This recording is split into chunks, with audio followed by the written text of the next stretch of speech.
All right. One of the biggest questions that we get working together and being married is, how do we work together? Jinx. All right. So, short answer is communication. Oh, Communication, good communication. it always lies on communication. It's the only time, maybe once or twice, that we've had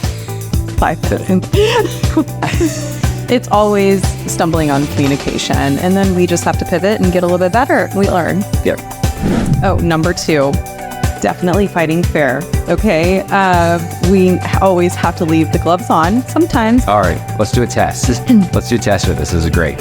Let's close our eyes and raise your hand if you've ever not fought fair. Ready? 1, 2, 3. Wait, you didn't close your eyes. You gotta do that. I'll say that, and then we both do it. We both just go slow. Okay. All right, no judgment here, though. Okay. Yes. Okay. All right. Have you ever not fought fair?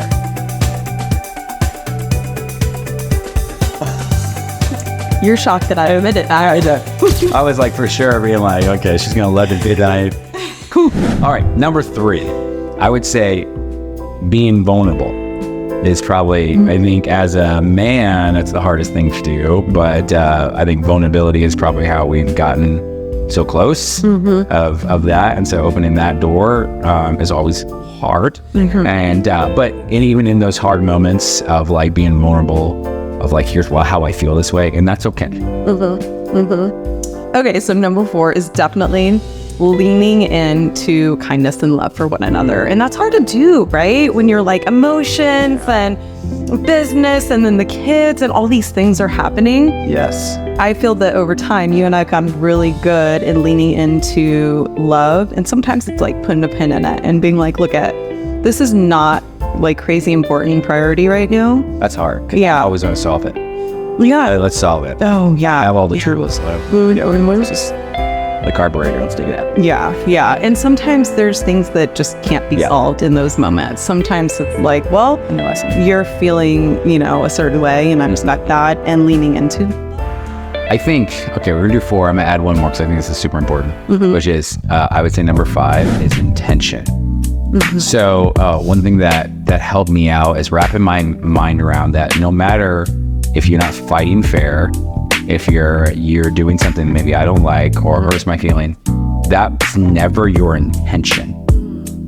It's never your intention, and it's the same that goes for me. I'm never intending to hurt you, right? But I do. And so knowing that like Jen is doing this and it hurts my feelings, she doesn't want to hurt my feelings. So coming to you and say, babe, that really hurt my feelings is one of those things that you're gonna go, that wasn't my intention. Yes. Yep. I think we do that as humans. I love that. And I'm going to add one more too. Oh. I'm going to add one more. Always trying to one up. I'm not. Number 6. Don't one up your partner. We're putting a pin in it. We'll talk about that. But no, I definitely believe, and this is some advice that we got on our wedding night. Oh man. Remember? And this is some of the best marriage. Yeah, that. You don't remember. No, yeah. If you're taking our bags up to the room, he was like, have fun. No, that wasn't. Okay, so back to this. Number 6 is definitely like the mindset of you are one decision away from always losing everything. And so it really dumbs things down in a sense of just it being not as intense. Yeah. Right? Because people, when they dive into that emotion and lean into the emotion of hurt, pain, fear, whatever that emotion or the sense is, they seem to make decisions that aren't really great for their relationships. Right. So when I feel a certain way, I pause and I'm just like, I'm one step away from losing everything. That's right. Don't forget. I know. I love you. All right. Number 7. No, there is no number 7.